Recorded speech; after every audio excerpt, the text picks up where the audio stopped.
듣기 전에 좀 인사를 좀 나누시죠. 죄송합니다. 인사 나눔을 제가 간만에 하다 보니까요. 예, 옆에 계신 분들과 인사 나누겠습니다. 주님의 이름으로 사랑합니다. 예, 주님의 이름으로 축복합니다. 네, 이렇게 시작해야 되는데, 네, 추수감사절 준비하시면서 우리 권사님들, 집사님들 많이 애쓰셨습니다. 각 기관 전도회 여러분들께서 또 준비하신 여러 헌물들을 통해서 한 해 동안 또 우리를 필요한 것들을 채워주시고 또 때에 따라서 평안을 주시고 때에 따라서 기쁨을 허락하신 그 하나님께 감사하는 예배를 우리 모두가 할 수 있게 되어 참 감사하고 기쁘고요. 또 우리가 받은 은혜가 있으면 또 나누는 또 은혜가 있지 않습니까?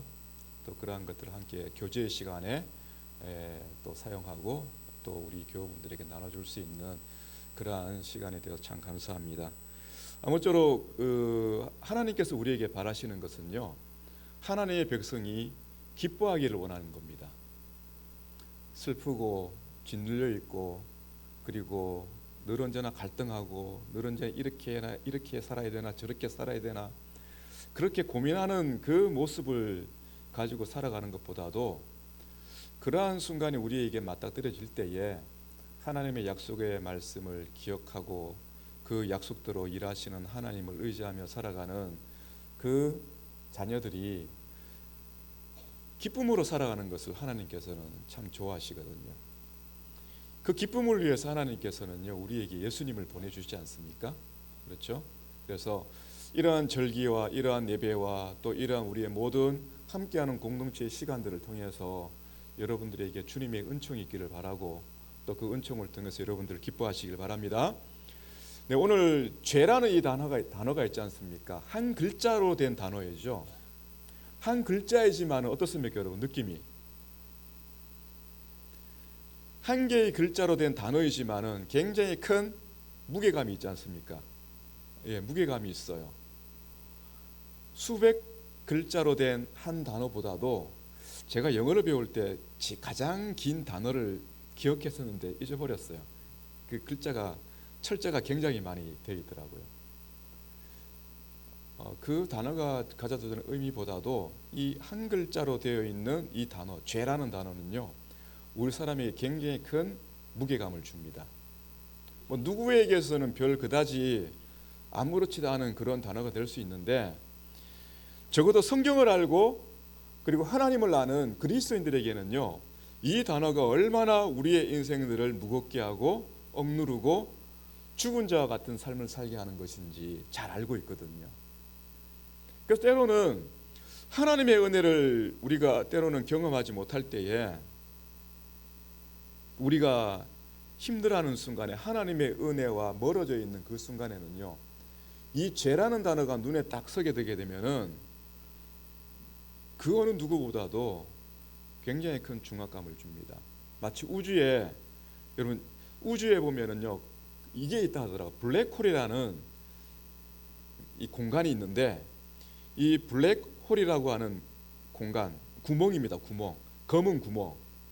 예, 우주가 검잖아요. 그런데 그 우주의 전체적인 검은색보다 더 검은 공간이 있는데 그곳은요, 모든 것들이 빨려 들어가요.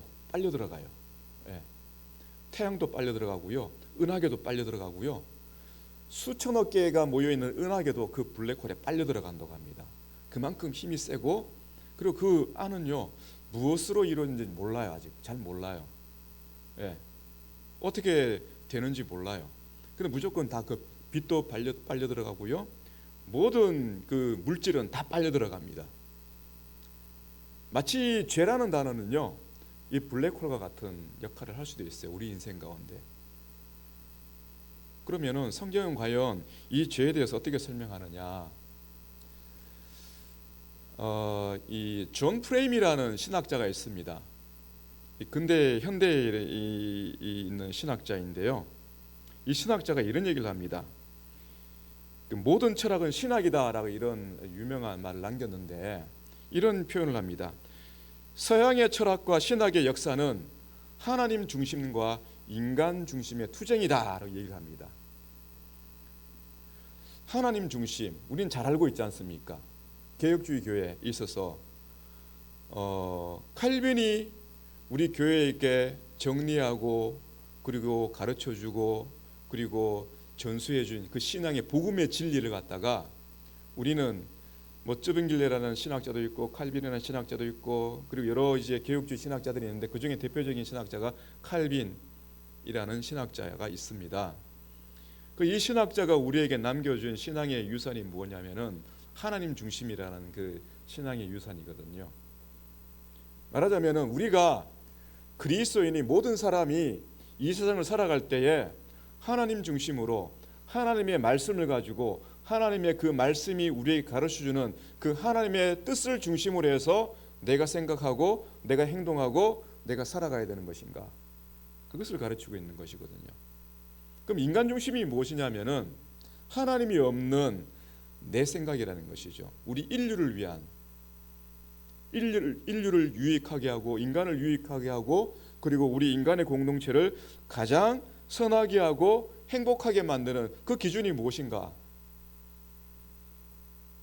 하나님의 말씀이 아니라는 것이다. 1차적인 하나님의 말씀이 아니에요. 우리가 생각하고 우리가 만들어 나가는 그 모든 생각과 삶의 법칙과 그리고 행복의 조건들. 그래서 많은 철학자들이 그것을 이야기하죠. 이것을 인간 중심적인 삶이라고 얘기를 합니다. 그래서 세계는요, 서양에서 이 서양의 학문은요, 이 세계를 신학이 가르치고 있는 하나님 중심이냐, 아니면은 하나님을 부인하는 철학자들이 가르치고 있는 인간 중심이냐, 이 중심의 세계가 서로 투쟁하며 살아가는 세계다라고 이 존 프레임이라는 학자가 그렇게 얘기를 해줍니다. 이렇게 이해할 수 있는 것은 성경 때문이죠. 이 신학자는 성경을 통해서 우리의 세계가 이러한 역사라는 것을 그렇게 정리를 하고 있는 것이거든요. 근데 하나님을 모르는 사람들은요, 성경을 통해서 성경이 하나님의 말씀이고 그리고 이 성경이 우리에게 유일한 삶의 법칙이라고 믿지 않는 사람들은요, 이 성경이 가르치는 것을 갖다가 받아들이지 않아요. 말하자면은 우리의 생각대로 우리의 유익을 위해서 우리가 어떤 방법을 가지고 살아가느냐, 그것이 가장 중요한 것이거든요. 그것이 인간 중심의 삶이라는 것이죠. 그러면은 이 인간 중심의 세계와 하나님 중심의 세계가 싸워가는 이 세계가 우리의 세계인데, 그럼 이렇게 살아갈 수밖에 없는 이 세계가 된 이 출발점이 어디 있냐라는 것이죠. 여러분, 그 이 출발점이 어디서부터 시작된다고 생각하십니까? 그렇죠. 우리가 알고 있는 대로 아담에게서부터 시작되는 것이죠. 그래서 이 죄가 무엇인지를 한번 알아보기 위해서 죄의 정의를 오늘 읽은 말씀에는요, 요한일서 3장 4절 말씀 있죠? 우리 함께 읽어보겠습니다. 죄를 짓는 자마다 불법을 행하나니 죄는 불법이라. 화면 나와 있습니다. 이게 두 번째 화면인데요. 그렇습니다. 성경이 이렇게 가르치고 있거든요. 성경은 죄에 대해서 이렇게 아주 한 문장으로 짤막하게 분명하게 보여주고 있습니다. 쉽게 외울 수 있으시겠죠? 죄는 뭐라고요? 불법입니다. 불법입니다. 죄는 불법. 그럼 불법이라는 단어의 뜻이 무엇일까요, 여러분? 불법.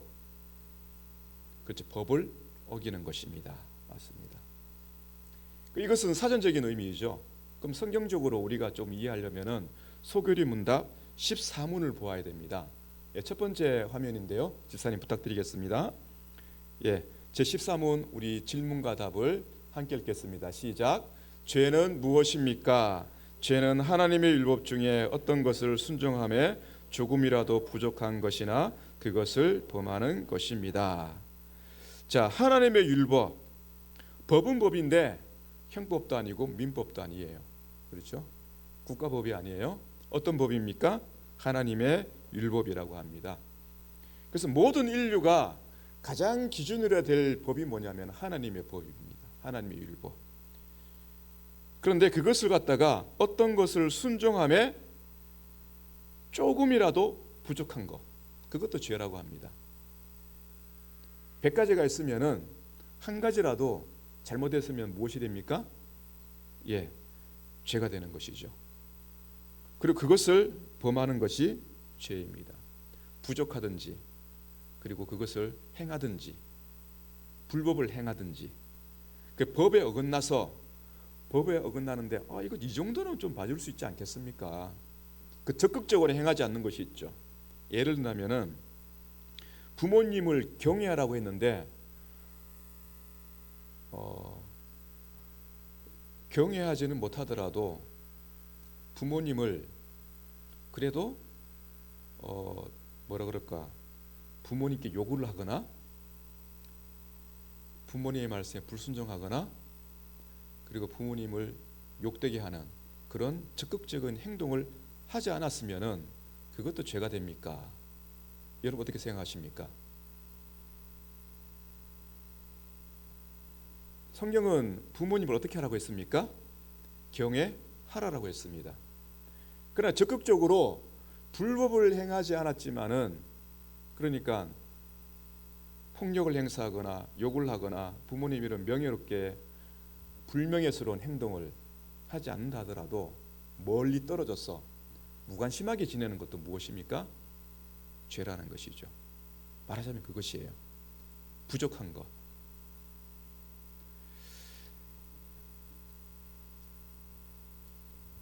죄에 대해서 굉장히 단순하게 설명을 하지만은 그러나 성경은요 죄를 또 구체적으로 우리에게 가르치고 있거든요. 적극적으로 계명을 갖다가 지키는 그러한 우리에게 행위가 없다 할지라도 부족함 그것도 죄라고 우리에게 성경은 가르치고 있습니다. 그래서 태초의 사람 이 아담에게는요 우리와는 다른 그 하나님의 계명을 특별히 주십니다. 우리는 모세가 준 율법을 통해서 모든 인류가 가져야 될 도덕법을 가지고 있지 않습니까? 그렇죠? 첫 계명부터 제가 10번째 계명에 이르기까지 모든 인류가 가질 수 있는 그 도덕법을 우리는 가지고 있어요. 그런데 아담에게 있어서는 그러한 법이 있는 대신에 한 가지 법이 있습니다. 그것이 무엇이냐면은 창세기 2장 17절 말씀이거든요. 한번 보여주시겠습니까? 읽어보겠습니다. 시작.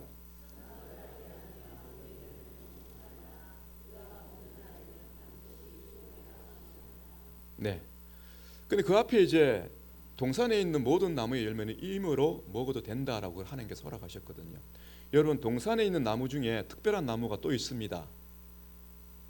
그렇죠. 선악을 알게 하는 나무 이외에 한 개의 나무가 더 있죠. 생명나무가 있습니다. 그러니까 선악을 알게 하는 나무의 열매를 먹지 말라는 그 명령을 지켜야 되는 것과 그리고 나머지 그 이외의 모든 나무의 열매 생명나무와 함께 나머지 모든 나무의 열매는 어떻게 할 수 있습니까? 원하는 대로 자유롭게 먹을 수 있다라는 것이거든요. 자, 그런데 한번 보십시오, 여러분. 이것은요, 인간이 자유로운 의지로 살 수 있도록 하나님께서 허락하신 것이에요. 인간은 이미 있지 않습니까? 사람인 아담은요, 이 에덴 동산 가운데서 모든 하나님의 사랑을 갖고 있고, 그리고 하나님께서 그에게 주신 하나님을 대신해서 세상을 돌보고 정복하고 지킬 수 있는 그 하나님의 권위를 다 가지고 올 수 있는 그러한 존재가 된 것이에요. 그러한 존재로 살아가고 있는 것이에요. 그런데 굳이 선악을 알게 하는 나무의 열매는 먹지 말라. 내가 먹는 날에는 반드시 죽으리라. 왜 이 말씀을 하셨을까? 이게 뭐 먹는 것이 먹지 않는 것이 중요한 문제인가? 먹으면 정말로 죽는 것인가? 정말로 이 선악을 알게 하는 나무의 열매를 먹었을 때 뭔가 치명적인 우리에게 있어서 우리 사람에게 치명적인 어떤 효력을 발휘하기 때문에 이 나무의 열매를 먹지 말라고 하신 것인가? 여러분 어떻게 생각하십니까? 그것은 아니죠. 이게 어떤 의미를 가르치냐면은 하나님의 사랑을 믿고 하나님의 주권을 인정하라는 것이에요. 첫사람 아담이 자기가 살아가고 있는 그 환경이 하나님께서 보시기에 좋았다라고 그렇게 지음받은 그 사람이 그 사람에게 주신 하나님께서 그 사람에게 주신 그 모든 환경 하나님께서 사랑하시기 때문에 그에게 주신 것들이거든요. 능력과 권위와 그리고 모든 조건들이 하나님께서 그를 사랑하셨다는 하나의 표시가 되는 것이거든요. 근데 그것을 가지고 살아가면서 하나님의 말씀을 가지고 자유로운 존재로서 그 땅에 살아가라는 것입니다. 그런데 먹지 말라라는 이 한마디 말씀을 하신 이유가 한 가지 있어요. 하나님의 사랑을 믿고 하나님의 주권을 인정하라는 것이에요. 먹지 않으면 누가 죽게 하는 것이에요? 하나님께서 사람을 죽게 하신다는 것이에요. 그 하나님의 법이, 하나님의 정하신 그 뜻이 사람을 죽이는 것이지 선악을 알게 하는 나무 열매 그 자체가 어떤 효력이 있는 것은 아니에요. 하나님의 주권을 인정하지 않는 사람은요, 그리고 하나님의 주권을 인정하지 않고 그 법을 어겼을 때에는 사람이 감당해야 될 그 결과가 무엇이냐면 죽음이라는 것입니다. 죄에 대한 뚜렷한 그 눈에 보일 수 있는 하나의 표시로서 이 나무를 사람 앞에, 아담 앞에 그렇게 세워두신 거예요. 하나님을 인정하라는 것이죠. 하나님을 알고 살아라는 것입니다. 네가 지음받은 이유가 무엇인가? 이미 하나님께서 말씀하셨어요. 네가 또 지음받고 살아가야 될 이유가 무엇인가? 하나님께서 말씀하셨어요. 이미 다. 근데 그것을 잊고 그것을 인정하지 않았을 때는 죽게 된다는 것입니다. 살 수 없다라는 것이에요. 자, 그런데요, 이렇게 존귀하게 지음받은 사람이 어떻게 하나님을 반역할 수 있었을까? 여러분, 의아스럽지 않습니까? 이 사람에게는요, 죄가 없는 상태입니다. 우리보다도 뛰어난 존재이고요, 하나님의 사랑과 하나님을 대면하면서 하나님의 의를 가지고 하나님의 거룩함을 가지고 하나님과 함께 사랑의 관계 속에서 살아가는 그 사람이에요. 아담에게는 의심이 없어요. 근데 어떻게 이 하나님의 형상으로 지음받은 이 사람이 어떻게 하나님을 반역하게 되었을까? 이건 신학자들도 궁금해하고 저도 궁금해요. 여러분들 궁금해하는 것입니다. 그런데 다행히도 하나님께서 그것을 알 수 있는 힌트를 우리에게 주십니다. 여러분, 그것을 알기 위해서는요, 우리 15문답을 함께 읽어보도록 하겠습니다. 시작. 우리 시조가 창조된 본래의 상태에서 타락하게 된 죄는 무엇이었습니까? 우리 시조가 창조된 본래 상태에서 타락하게 된 죄는 금지된 열매를 먹은 것이었습니다. 예, 창세기 3장 6절 말씀인데요, 함께 읽어보겠습니다. 시작.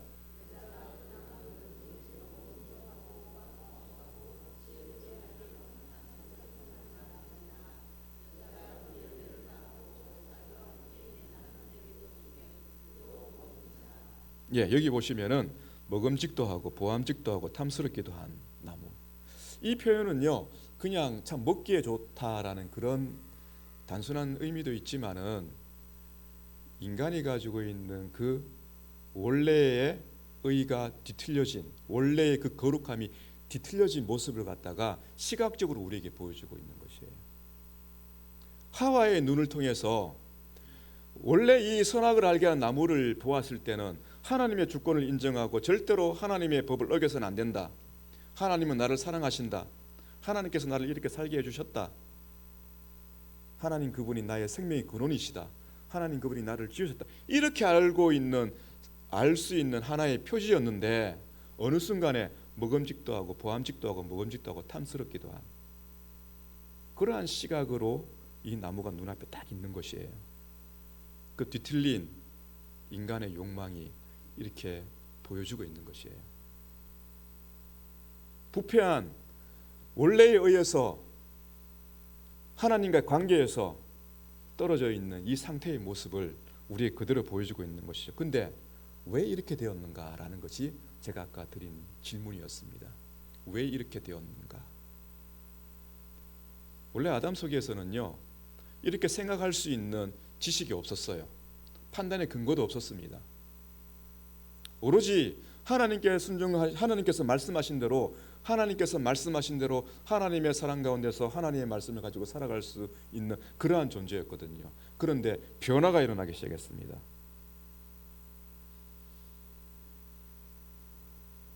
아담은 생명이 무엇인지 죽음이 무엇인지 하나님의 말씀을 통해서 이미 선악을 판단할 수 있는 존재였어요. 그런데 변화가 일어나기 시작했어요. 선악을 판단하는 그 기준이 무엇이냐면 하나님의 말씀이었거든요. 근데 하나님의 말씀을 가지고 선악을 판단하는 그 기준이 바뀌게 되었습니다. 그 원인이 어디에 있었느냐? 그 원인이 여기에 있습니다. 여러분 창세기 3장 4절에서 5절 말씀이거든요. 함께 읽어보겠습니다. 시작.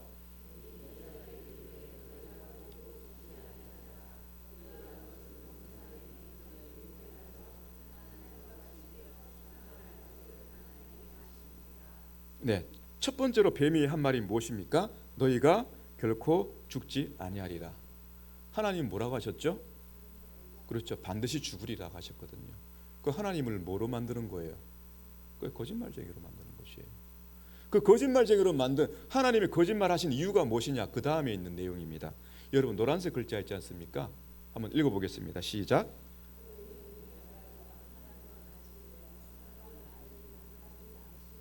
그렇죠. 하나님이 원치 않으셨다는 것이에요. 너희가 하나님과 같이 될 것 같아서 하나님께서 그걸 원치 않으셨기 때문에 이것을 먹지 말라 하신 거야. 하나님이 우리에게 모든 것을 다 주시고 우리를 사랑하신다 하셨는데 하나님이 나를 사랑하지 않으신가? 의심이 들기 시작하는 것이죠. 하나님을 거짓말쟁이로 만들고 그리고 하나님을 의심하게 만드는 것이죠. 자, 그 순간에 사람은요 하나님의 말씀을 가지고 이제까지 선악을 판단했었는데 이제 어떻게 된 것입니까? 자기의 생각을 가지고 선악을 판단하기 시작한 것이에요. 이미 물론 그 선악을 알게 하는 나무의 열매를 먹기 전에 아직 한번 생각할 수 있는 시간이 있는 것이에요. 아직은 먹지 않았어요. 어쩌면 선악을 알게 하는 나무의 열매를 먹기 전에 아니면 사단이 이러한 말을 던져주지 않았을지라도 사람은요 한 번쯤은 그 나무의 열매를 보면서 이런 생각 저런 생각 한번 해봤을 수도 있습니다. 성경에는 기록되지 않았지만은 제 입장에서는 그렇게 생각할 수 있을 것 같아요. 왜 하나님께 지금 저걸 먹지 말라 하셨지? 저걸 정말 먹으면 정말 내가 죽는 것인가? 죽음이 무엇이지? 왜 모든 나무들 중에 유일하게 저 한 개의 나무를 먹지 말라 하셨을까? 왜? 계속 질문을 던졌을 거예요. 그러나 그 질문 가운데 아담이 답을 얻을 수 있는 것은 무엇입니까? 하나님의 말씀밖에 없어요. 그렇죠? 그런데 스스로 질문을 던지고 스스로 거기에 대한 의구심을 품고 스스로 의심할 수도 있는 그 조건 속에서 먹지 않을 수 있어요. 하나님께 질문하고 물어볼 수도 있는 것이죠. 그런데 사단을 통해서 그 생각을 하는 가운데 먹지 않았으면 좋았을 텐데 하나님을 찾아서 지난번에도 한번 말씀드렸다시피 하나님을 찾아서 하나님 이 뱀이 저에게 이런 얘기를 하는데 도대체 무슨 말입니까? 하나님 정말 그렇습니까? 이렇게 물어봐도 괜찮은데 그런 기회가 성경에는 기록되어 있지 않아요. 분명한 것은 사람의 생각이 어떻게 바뀌었습니까? 하나님의 말씀의 기준에서 나의 생각의 기준으로 바뀌어가고 있다는 것이에요. 바뀌어진 결정적인 순간이 무엇입니까? 먹게 되었다는 것이에요.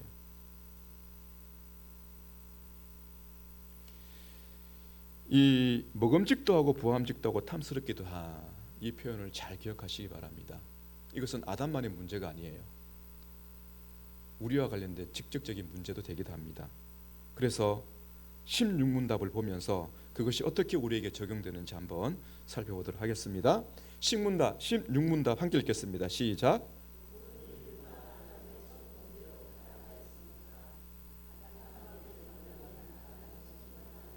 그의 후손도 위한 것이므로 보통 생육법으로 아담에게서 난 모든 인류는 그 첫 범죄로 아담 안에서 범죄하였고 그와 함께 타락하였습니다. 네, 교리문답은 이렇게 가르치고 있습니다. 첫 범죄로 아담 안에서 범죄하였고 그와 함께 타락하였습니다. 그래서 아담의 타락은 지음받은 원래의 의는 사라지고 하나님과의 관계가 깨어진 것이다. 죄를 행함으로써 아담이 가지고 있는 원래의 의는 깨어지고 부패하여졌고 그리고 하나님과의 관계도 깨어졌다라는 것이에요. 이것을 갖다가 아주 구체적으로 설명한 부분이 있습니다, 여러분. 그것이 어디냐면은 창세기 3장 7절에서 8절 말씀인데요. 우리 함께 읽어보겠습니다. 시작.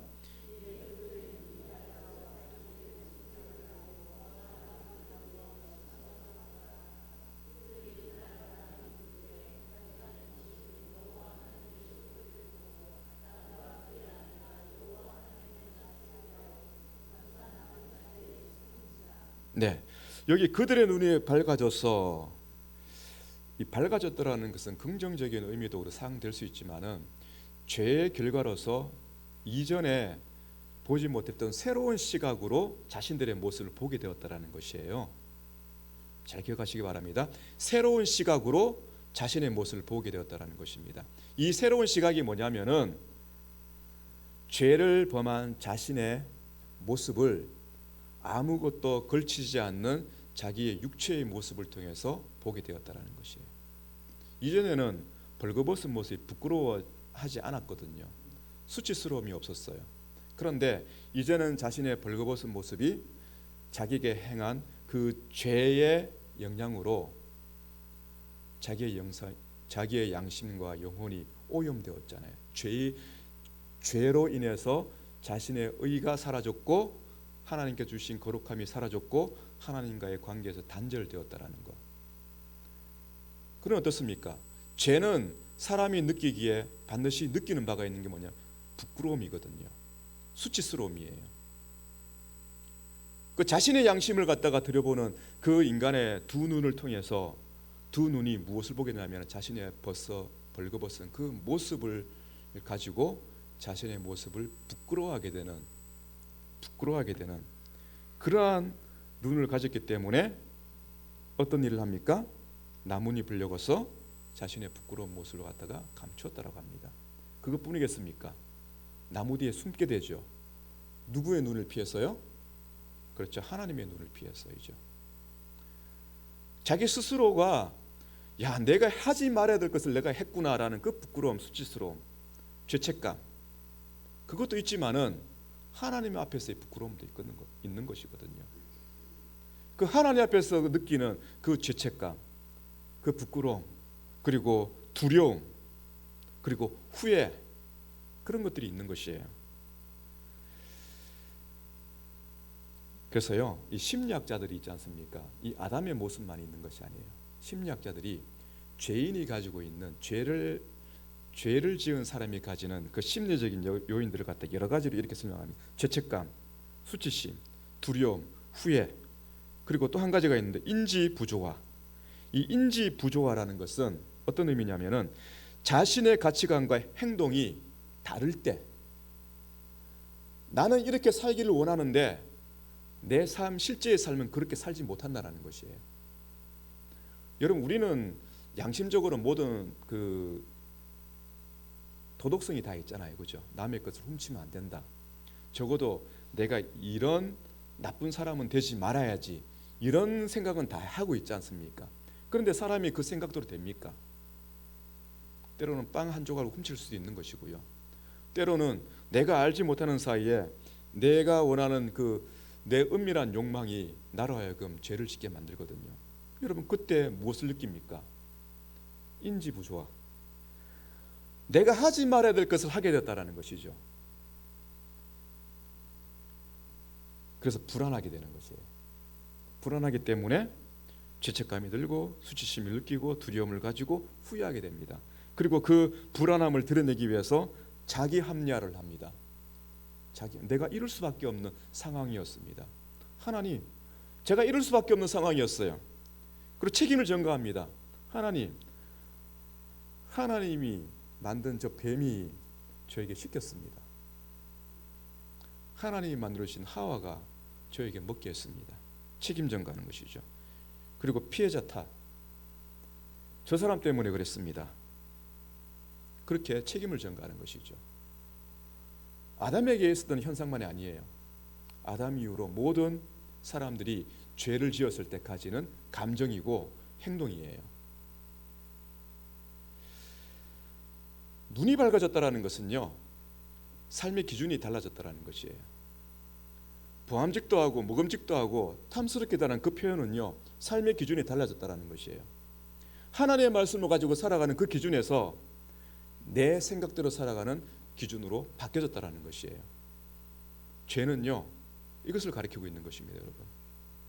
죄는 어떤 특별한 도덕적인 행위만을, 부도덕한 행위만을 가리키는 것이 아니에요. 가장 중요한 것은 삶의 기준이 어디에 있냐라는 것이죠. 삶의 기준이. 정말로 내 삶의 기준이 하나님 중심으로 살아가느냐, 아니면은 내가 원하는 대로 살아가느냐. 성경에서 가르치는 죄는 그것을 위해 가르치고 있습니다. 그래서 이 죄는요, 아담이 지은 범죄는요, 아담에게서 멈추는 것으로 끝나는 것이 아니라 어떻게 된 것입니까? 아담 이후에 모든 생육법으로 태어난 모든 인류에게 그대로 적용된다라고 합니다. 전가되었다라고 얘기를 합니다. 그것이 로마서 5장 12절 말씀이죠. 함께 읽겠습니다. 시작.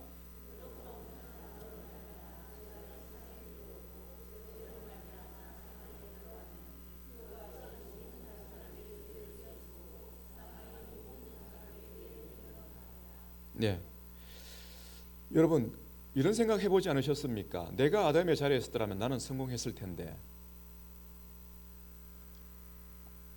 여러분 답을 한번 끝까지 고민해 보시고 한번 찾아보시기 바랍니다. 제가 내린 결론은요, 내가 아담이라도 나는 성공할 수 없었을 것이다. 왜냐하면 아담은 우리보다 더 탁월한 위치, 온전한 자리였거든요. 아담은요, 하나님께서 지은 가장 탁월한 존재였고, 뱀이 유혹하기 이전에 가장 탁월한 거룩함과 그리고 지식을 가진, 지혜를 가진 존재였어요. 근데 그 사람이 범죄한 이유가 무엇인가? 하나님과 같이 되고 싶었다라는 것이거든요. 하나님과 같이 되고 싶은 그 욕망이 하나님을 의심하게 되고 하나님의 말씀에 불순종하게 되는 가장 큰 원인이 되었다라는 것이에요. 하나님의 사랑을 의심하고 하나님의 말씀을 불순종하는 그러한 생각의 과정에 있어서 우리는 살펴봤지 않습니까? 그런 생각의 과정, 그런 생각의 과정에 있어서 결단적으로 사람이 결정을 내릴 수 있는 가장 큰 것이 뭐냐면은 나도 하나님과 같이 될 수 있다라는 것이에요. 우리가 하나님과 같이 될 수 있다는 생각이 좀 쉽겠습니까? 아담이 하나님과 같이 될 수 있다는 생각이 좀 더 쉽겠습니까? 그렇죠. 아담이죠. 아담이에요. 사람은요, 가지면 가질수록 높은 자리에 올라가면 올라갈수록 무엇이 강해집니까? 탐욕이 강해져요. 그것이 사람의 본질입니다. 본질.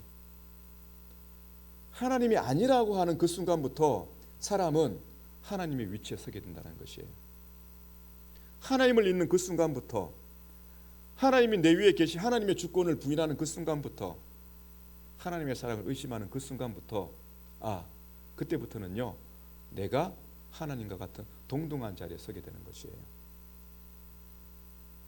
단지 우리가 겉으로 드러내고 있지 않을 뿐이지, 모든 사람은요, 그런 생각을 가지고 살아가고 있어요.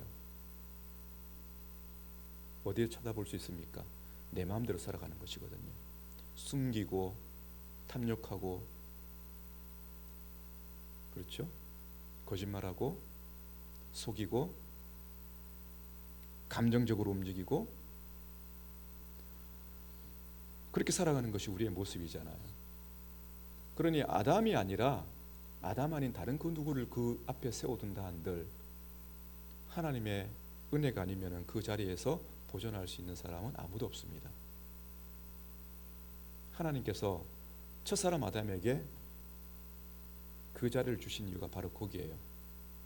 하나님께서 잠잠히 멀리서 지켜보시는 가운데 아담이 뱀의 말을 듣고 과연 그 스스로가 하나님을 인정할 수 있는 그 존재인지 아닌지 아담을 통해서 하나님께서 우리에게 가르쳐주고 계시는 거예요. 그래서 하나님의 은혜가 아니면 안 된다라는 것이죠. 그 결국은요, 우리가 하나님과 같이 하나님의 영광 가운데 하나님과 함께 하나님의 그 영원한 사랑 가운데 머물기 위해서는 우리 스스로 판단하고 우리 스스로 어떤 결정적인 행위를 하는 것이 아니라 결국에는 하나님의 도움이 필요하다는 것이죠. 여러분 창세기 1장부터 3장까지 창세기 3장에서 결국에는 인간의 범죄에 의해서 죄가 시작되고 죽음이 시작되지 않습니까? 그럼 창세기 4장부터 시작해가지고 마지막 책 요한계시록까지 어떤 내용입니까? 그렇죠. 답은 나와 있어요. 그 죄의 문제를 해결하여 나가시는 하나님의 구원의 일들이 쭉 계속해서 설명되고 있는 것이에요. 분량이 너무 차이 나잖아요, 여러분. 우리의 죄는 한 장밖에 되지 않습니다. 그런데 이 죄의 문제를 해결하기 위해서 창세기 4장부터 시작해가지고 요한계시록에 이르는 그 모든 내용들을 통해서 하나님께서 우리에게 정말로 이 죄의 문제에서 해결할 수 있는 유일한 방법이 무엇인가? 그걸 하나님께서 가르치고 있는 내용이 창세기 4장부터 시작해서 요한계시록 마지막 장까지의 내용입니다. 무엇입니까, 여러분? 그리스도이십니다. 그리스도. 하나님이신 그분이 우리를 위해서 우리의 죄를 짊어지시고 죽으시고 우리의 죄값을 대신 치러 주실 때에 우리는 우리의 대표자였던 아담이 죄를 보면서 우리가 죽음에 이르렀지만은 우리의 대표자로서 우리를 대신해 죽으신 그 예수님을 믿을 때에 하나님께서는요 우리에게 영생의 선물을 주신다고 약속하셨습니다.